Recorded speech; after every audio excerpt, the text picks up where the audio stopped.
The Viridian Cross settlement had been built by people who believed that if you arranged suffering neatly enough, it stopped being suffering and became logistics. Modular units in color-coded rows, recycled air corridors numbered and stenciled, food distribution timed to the quarter hour by a scheduling algorithm that had never once accounted for the fact that people are slow when they have nowhere to be. The whole structure sat on the moon's surface like something that had fallen from a great height and simply decided to stay. 1,000 pressurized rooms breathing in unison against the vacuum outside, holding heat and air and the complicated smell of too many people living too close together for too long. Salivra had been here for 3 months, 2 weeks, and what she estimated to be 4 days. Though the settlement's artificial light cycle made precise counting feel like a philosophical exercise. She knew the number not because she had marked it anywhere, but because her body kept the count the way bodies do when they have little else to organize themselves around. A low, persistent awareness running beneath everything, like the hum of the atmospheric processors that never quite faded into silence no matter how late the artificial night grew. She was sitting on the pressed composite bench outside Unit Row 7 when the food distribution line began forming for the evening shift. And she watched it happen the way she had watched it happen every evening for 3 months, 2 weeks, and approximately 4 days. It was, she had to admit, impressively consistent. The line formed. People took their positions. And then, with the subtle choreography of a crowd that has practiced without ever formally rehearsing, everyone arranged themselves so that the space around her remained open. Not dramatically. No one pointed. No one said anything. They simply adjusted. A man who had been walking directly toward the line's end altered his angle by 15 degrees and found himself standing just beyond the invisible radius. A woman with 2 children steered them gently, automatically, without looking at Salivra at all, which was the part Salivra had come to find most impressive. The not looking required a consistent effort that the people doing it had entirely stopped noticing they were making.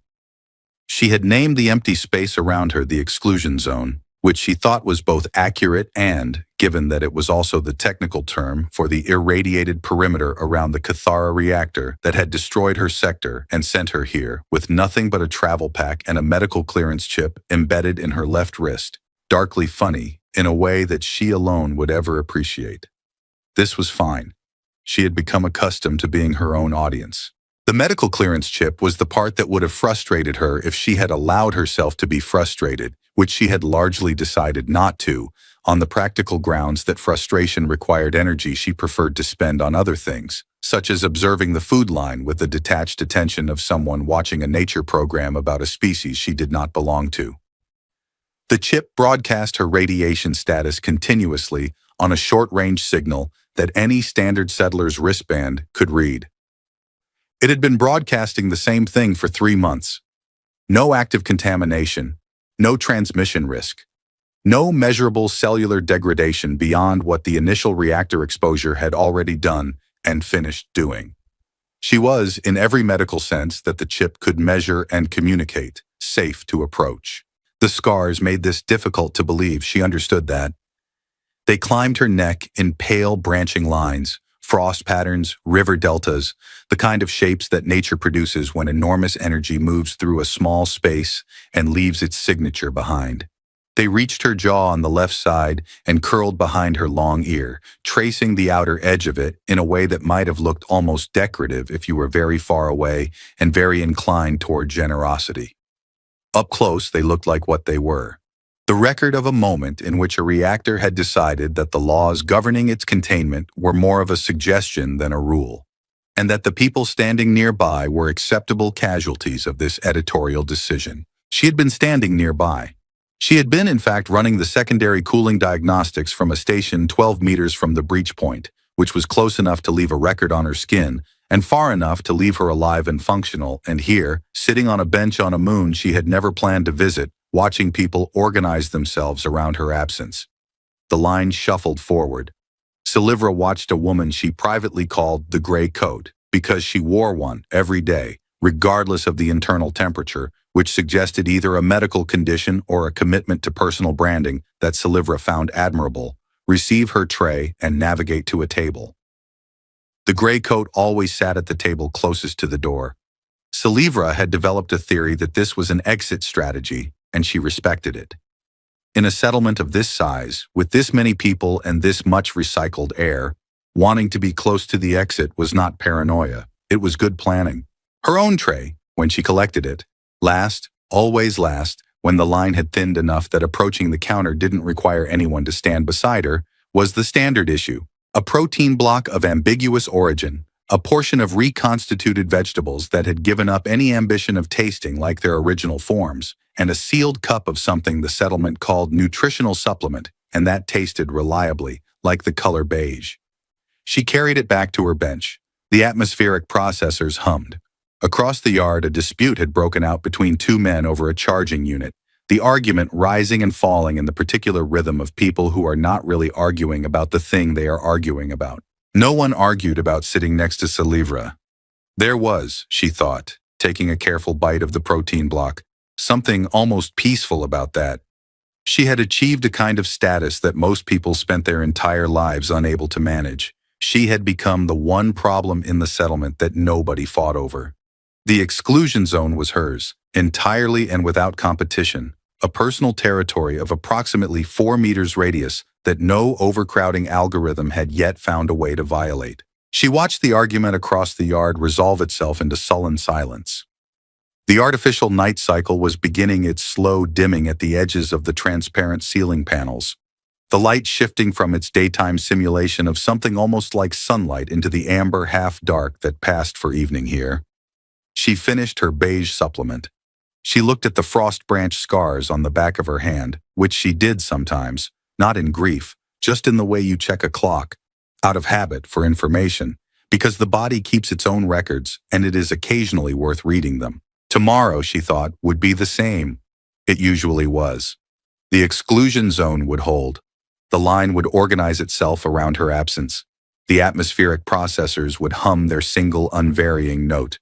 And she would sit on her bench and be the safest, most medically certified, most comprehensively avoided person in the Viridian Cross settlement, which was, as distinctions went, entirely hers.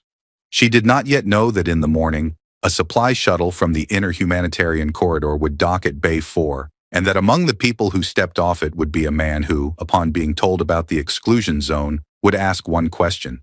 The question would be, which bench? The supply shuttle from Bay 4 had arrived 40 minutes behind schedule, which the settlement's intake coordinator, a thin-faced woman named Administrator Price, explained to the incoming humanitarian team with the weary precision of someone who had given this particular explanation many times and had long since stopped expecting it to change anything. The atmospheric docking seals had required recalibration. The recalibration had required a technician. The technician had required locating. Administrator Price delivered all of this information in the tone of a person who had made peace with the universe's fundamental indifference to her scheduling software. And then she handed everyone a datapad and began the orientation. Rowan Cross took his datapad and listened. He was good at listening, not the performative listening of someone waiting for their turn to speak, but the quieter kind, the kind that accumulates detail without announcing itself. He stood near the back of the small group, which consisted of himself, two logistics specialists named Dara and Fen, who had apparently known each other long enough to communicate primarily in abbreviated sentences and shared sighs, and a medical supply coordinator who had introduced herself as Lien, and then immediately asked where she could access the settlement's pharmaceutical inventory logs, a question that Administrator Price had answered with the expression of someone being asked to explain color to a person who has never seen it. The orientation room smelled of recycled air and something faintly chemical that Rowan couldn't identify precisely, but that his nervous system categorized correctly as the smell of a place that processes a great many people through a very small space.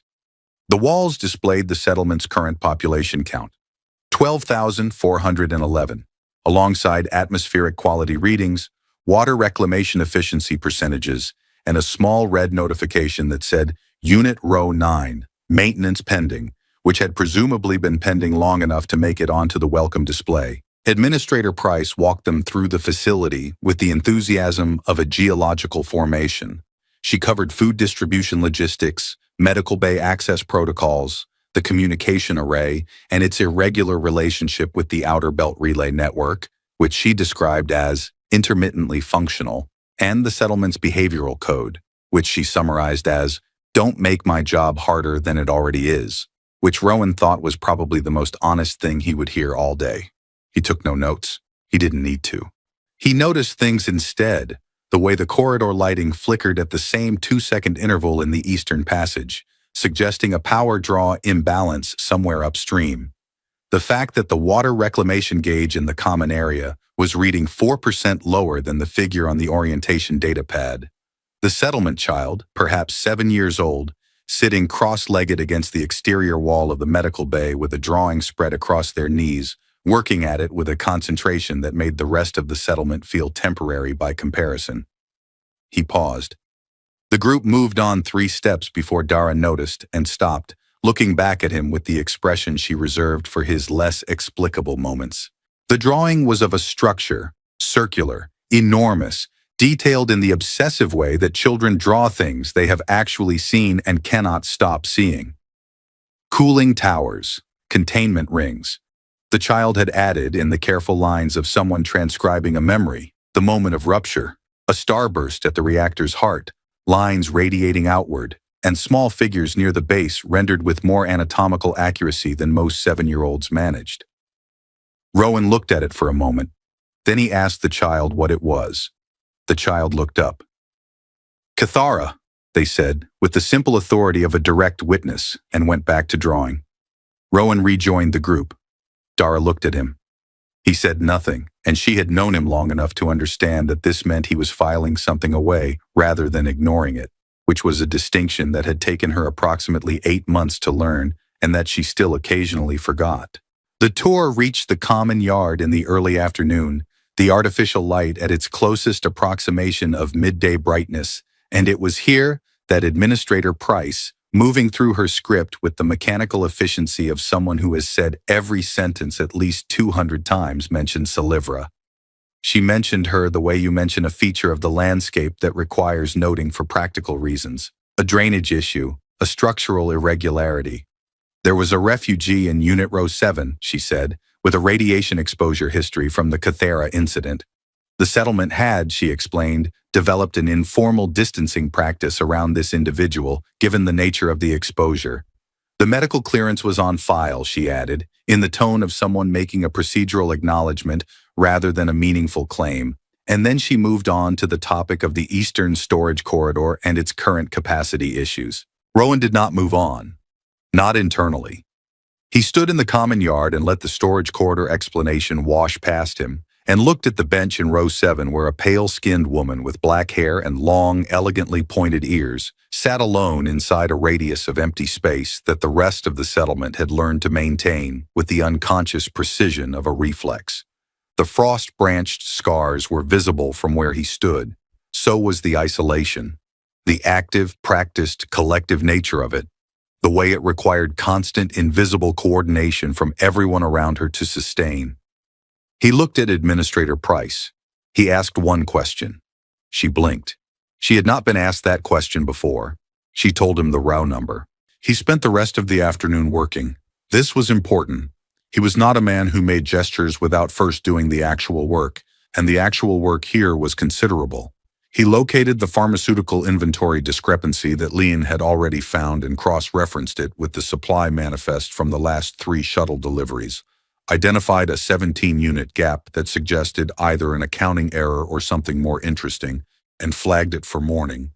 He fixed the power draw imbalance in the Eastern Passage, which turned out to require nothing more than reseating a relay coupling that had worked itself loose, a 2-minute repair that the maintenance pending notification had apparently been waiting on for 11 days. He had a conversation with Fenn about the water reclamation gauge that ended with Fenn sending a formal query to the engineering unit, which was the correct outcome. He ate in the common hall at the mid-afternoon service window, standing because the seating was arranged in the social geography of a place where everyone already knows everyone else's hierarchies, and a new person sitting in the wrong location carries consequences nobody explains in advance. He watched the yard through the transparent wall panel. He watched the bench. At the end of the afternoon shift, when the light had begun its amber descent toward the settlement's evening cycle and the food distribution line was forming with its usual choreography, he walked across the common yard with the unhurried directness of someone who has simply decided to go somewhere and has not complicated the decision with extensive second-guessing. He was aware that people were watching. Settlements like this one ran on observation. When there was no news from outside and every day repeated the last with minor variations, other people's behavior became the primary source of information and entertainment, which meant that a new arrival crossing the yard toward the one bench nobody sat near was, by any reasonable measure, the most interesting thing that had happened since the docking seal malfunction that morning. He reached the bench.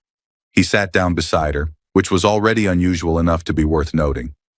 And then he took her hand, not tentatively, not with the careful approach of someone performing a demonstration, but simply the way you take someone's hand when you've decided that's what you're doing, and held it. Selivra looked at their joined hands. She looked at him. Her expression was, he thought, one of the more genuinely complex things he had seen in recent memory.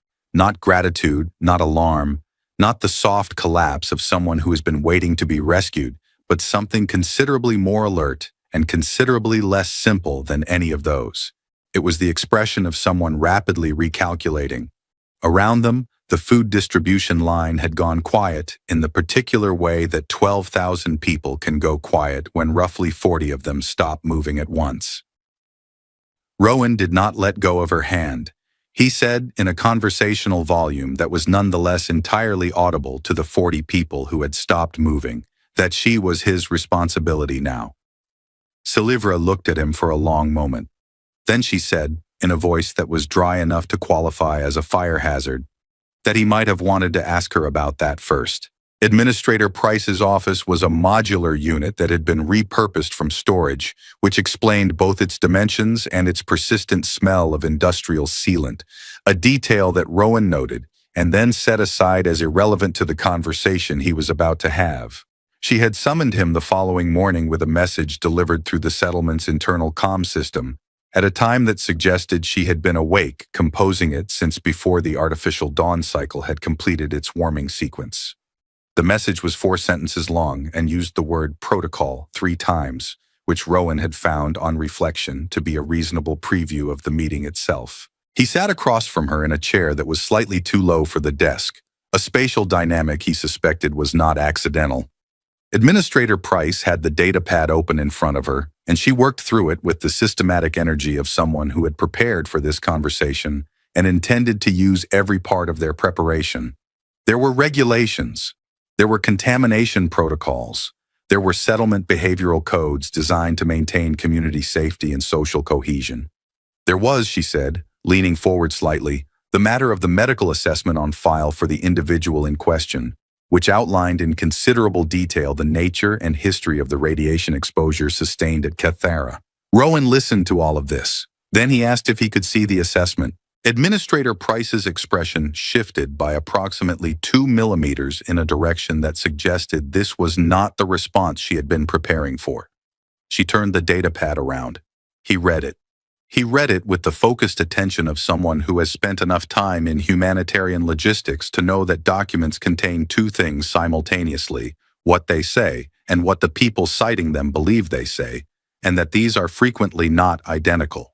He looked up. He pointed out, item by item, with the pleasant, unhurried manner of a man who finds accuracy interesting rather than adversarial, that the assessment she had just cited as evidence of contamination risk contained, in its summary conclusions, a clearance status of non-transmissible, a radiation retention reading that fell below the settlement's own threshold for restriction protocols, and a recommendation, not suggestion, recommendation, for standard social integration. He noted that the informal distancing practice she had described the previous day as a community safety measure was not referenced anywhere in the document as a recommended or sanctioned response. He noted this in the same tone one might use to observe that it was raining. Administrator Price looked at her datapad. She looked at Rowan. She said that community sentiment had to be taken into account, that perceptions of safety were themselves a factor in settlement stability, that the informal distancing practice had developed organically and that dismantling organic social structures was not as simple as reading a clearance rating aloud. Rowan agreed that it was not simple.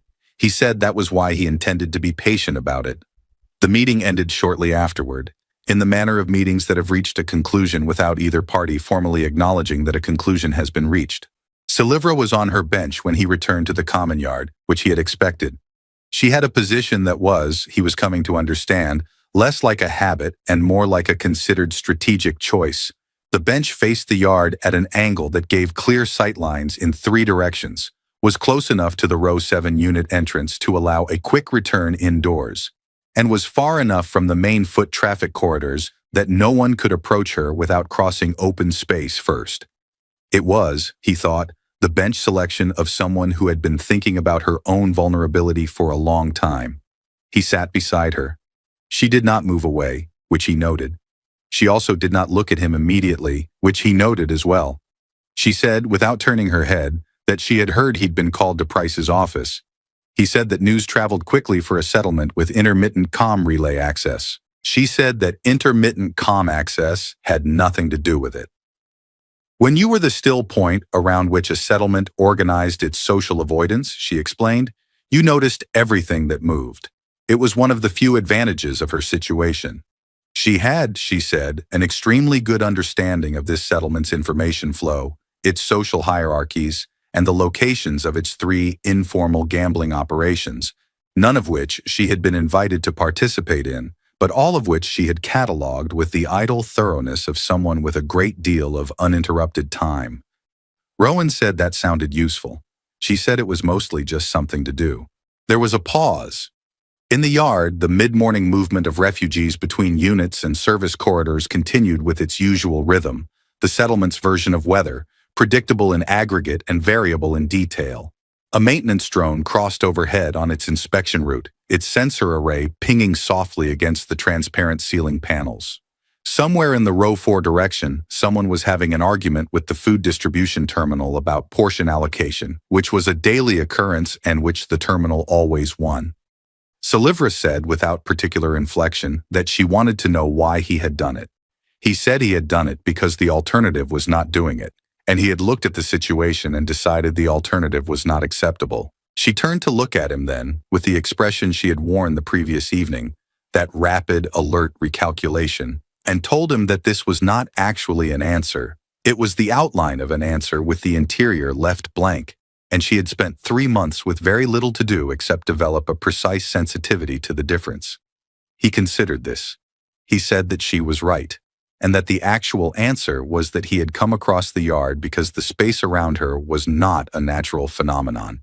It had been built, maintained, reinforced daily by a community of people making a collective choice, and he did not want to be part of that collective. Taking her hand had been the clearest way he could find to make that not participation visible, because invisible not participation, he had found, tended to accomplish very little. Silivra was quiet for a moment. A refugee woman passing at the edge of the exclusion zone glanced at the 2 of them sitting together, registered what she was seeing, and kept walking with the careful neutrality of someone updating an internal file. Silivra said that claiming her as his responsibility in front of 40 people had been a fairly significant move for a man who had been in the settlement for less than 1 day. He said that timing was circumstantial. The math was the math regardless of when you arrived. She said that she was not a logistics problem. He said he knew that. He said he had expressed himself badly, and that what he had meant, what he should have said, was that she was his concern. That there was a difference between responsibility and concern, and that he had landed on the wrong word in a moment that had probably not benefited from improvisation. She looked at him for a long measuring moment. Then, in the tone of someone releasing a small pressure valve, she said that "she is my concern now" would indeed have been considerably less strange, and that he might want to practice the phrasing before he tried anything like it again. He said he would take that under advisement. The edge of something crossed her face. Not quite a smile, not one. She looked back at the yard. The food terminal argument had escalated to the point where a second person had joined it, which was unusual and represented a meaningful development in the day's entertainment value. They watched it together for a moment in a silence that had changed its quality slightly from the silence before, in the way that silences do when two people have said something real and are now simply existing in the same space without needing to fill it. Then she said, not looking at him, that she had not laughed in 11 weeks. That was the other thing she had been counting. He said he was sorry. She said she did not want sorry. She had plenty of that already in various forms from people who maintained a minimum distance of 4 meters while delivering it. She said she was mentioning it because when he had used the wrong word last night and then sat there holding her hand in front of 40 people with the expression of someone who had just noticed they might have miscalculated, she had come extremely close. And that was, she said, the most useful thing anyone had done for her in 3 months, 2 weeks, and what she estimated to be 5 days. He did not say anything to that. He understood from long experience in places like this one that some things were better received than responded to. Across the yard, the argument with the food terminal reached its inevitable conclusion. The terminal won. It always did. The two refugees walked away in the particular defeated shuffle of people who had known going in that they were going to lose and had argued anyway, because sometimes the argument itself was the point. The maintenance drone completed its circuit and began a second pass. The atmospheric processors hummed. The exclusion zone held its radius, but something inside it had shifted in the quiet and fundamental way that things shift when two people have decided, without formally deciding, that they are going to keep talking. The exclusion zone did not disappear overnight.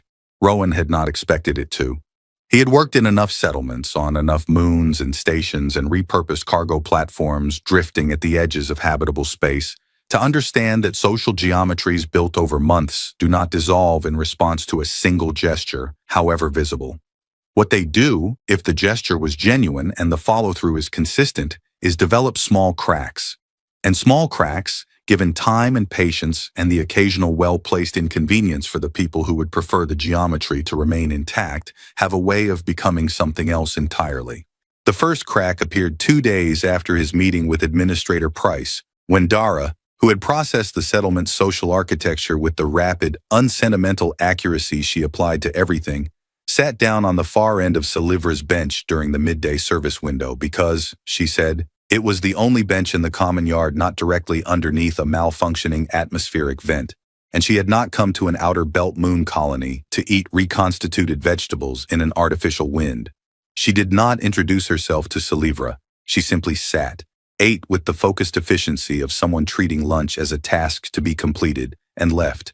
But she had sat, and 14 people in the yard had seen her sit. Salivra told Rowan about this that evening with the careful neutrality of someone reporting a data point they have not yet decided how to classify. He said that Dara was observant and pragmatic, and that the vent had genuinely been malfunctioning for 3 days, which was true, but that this had not been the primary reason. Salivra said she had assumed as much. She said she had also noticed that the woman in the gray coat had altered her trajectory through the yard that morning by approximately 2 degrees. Not enough to bring her within the exclusion zone's traditional radius, but enough to represent a measurable deviation from 3 months of consistent behavior. She said she was tracking it. He said it sounded like she was running an experiment. She said she had been running an experiment since the day she arrived.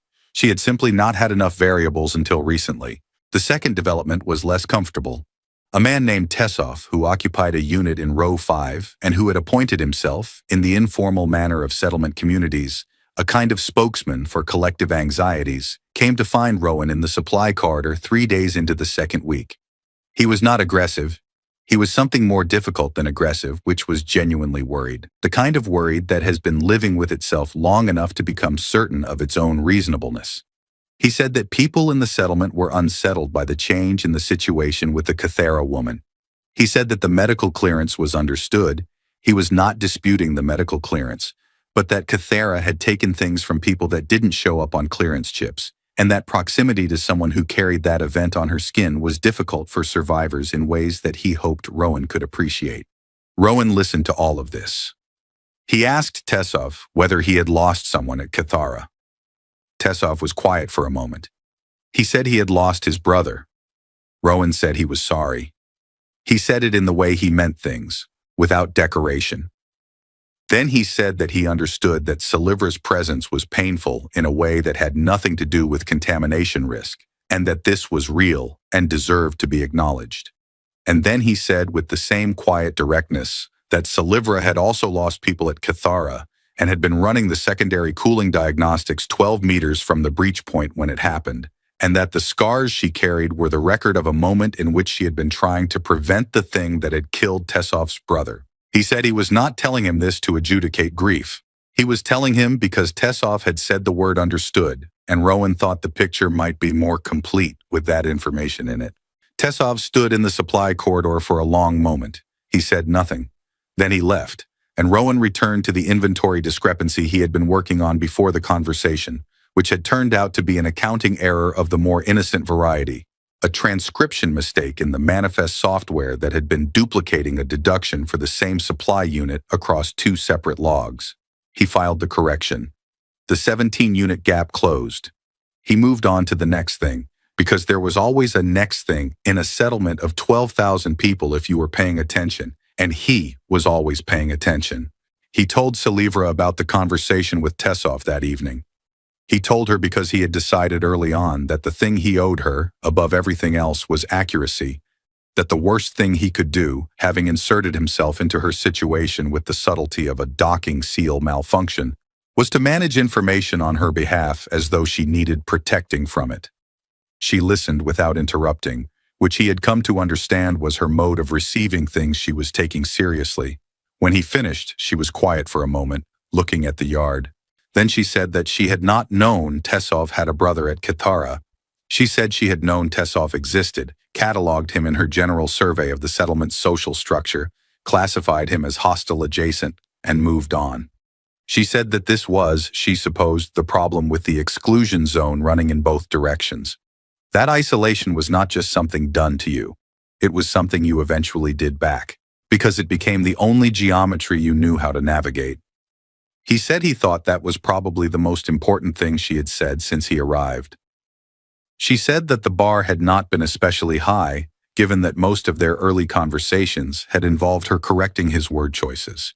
He said the bar had been higher than she was giving it credit for. She looked at him. The edge of something crossed her face that was no longer almost a smile but had made the full journey. It lasted only a moment before she recomposed herself, but he saw it, and she knew he saw it, and neither of them mentioned it, which was its own kind of acknowledgement. The settlement meeting happened in the third week. Administrator Price had called it for General Community Matters, which in practice meant a 2-hour exercise in collective complaint management, but Rowan had requested 5 minutes on the agenda, a request that Price had granted with the expression of someone agreeing to something they intend to survive rather than enjoy. He stood in front of the assembled residents of Viridian Cross and said very little, which was deliberate. He read the relevant sections of Salivra's clearance documentation aloud, not as an argument but as information, in the same tone he might use to read atmospheric quality readings or water reclamation figures. He noted the settlement's own restriction protocol thresholds and where Salivra's readings fell in relation to them.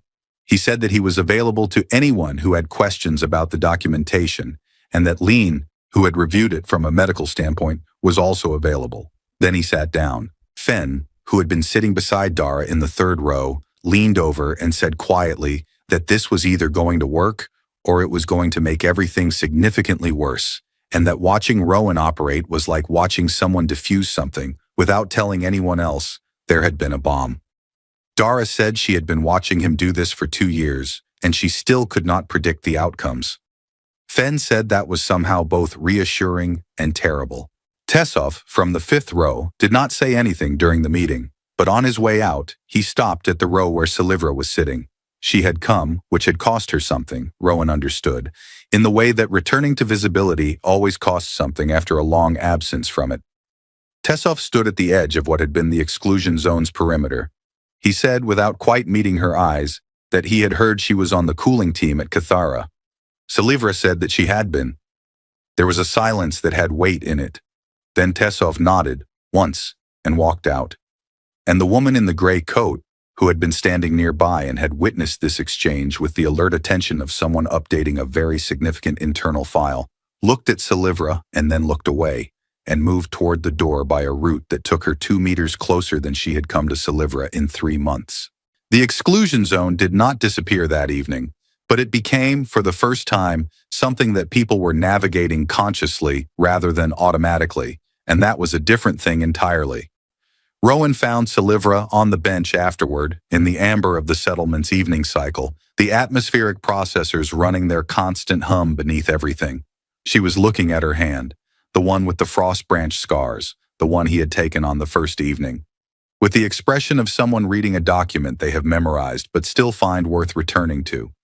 She said, without looking up, that she had spent 3 months becoming very good at being alone. She said she had organized it, systematized it, found its efficiencies. She said that it had seemed, after a while, like the only honest response to what everyone around her kept insisting was true about her. He said that was the thing about sustained isolation. It eventually started to feel like information. She said it had felt like the most reliable information she had. She said that he had walked across a yard and taken her hand, and the information had turned out to be wrong, and that she was finding the recalibration. She used the word deliberately, he understood, because she was a person who had run cooling diagnostics on a reactor and who thought in systems and measurements even when she was talking about herself. More disorienting than she had expected. That being seen, after long invisibility, was not simply the opposite of being unseen. It was its own complicated condition that required its own adjustment. He said he thought she was adjusting with considerable competence. She said that the bar for that assessment was also not especially high, given that the primary evidence was that she had attended a community meeting and not left immediately. He said he had been impressed that she came. She said she had been impressed that he had not announced her presence dramatically from the front of the room and made everyone look at her, which she had been half expecting and had prepared 3 separate exit strategies for. She said that reading the documentation aloud like a weather report had been, she admitted, better, more dignified, that it had given people information and let them do something with it rather than putting her in the position of a problem being publicly solved. He said he had thought about how to do it for most of the previous day. She said it showed. The atmospheric processors hummed. The artificial night completed its settling, and the common yard took on the particular quality of outer belt evenings, that sense of the vacuum outside and the warmth inside, and the thin pressurized membrane between them that held everything together with engineered precision. The maintenance drone made its final circuit.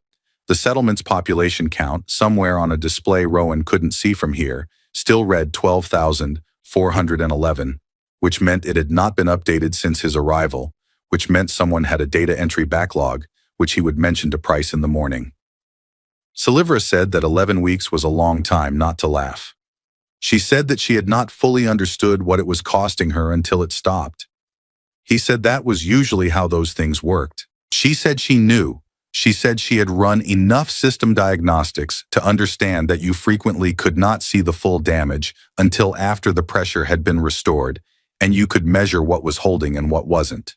She said she was still taking readings. He said that sounded like good practice. She looked at him with the full, direct attention that he had come to understand was her version of something most people expressed differently, warmer, louder, with more conventional signals.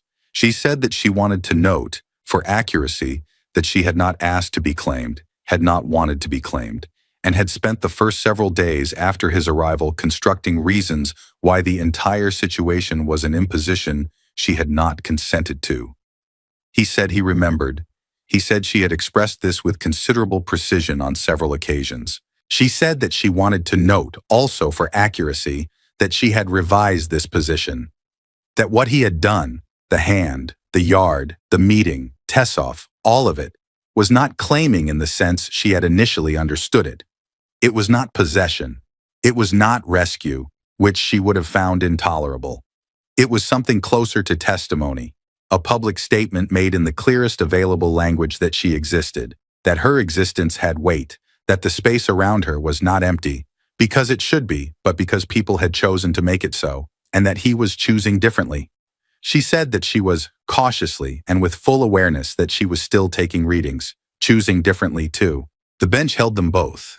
The exclusion zone, unmeasured now, uncounted, held nothing that it had held before.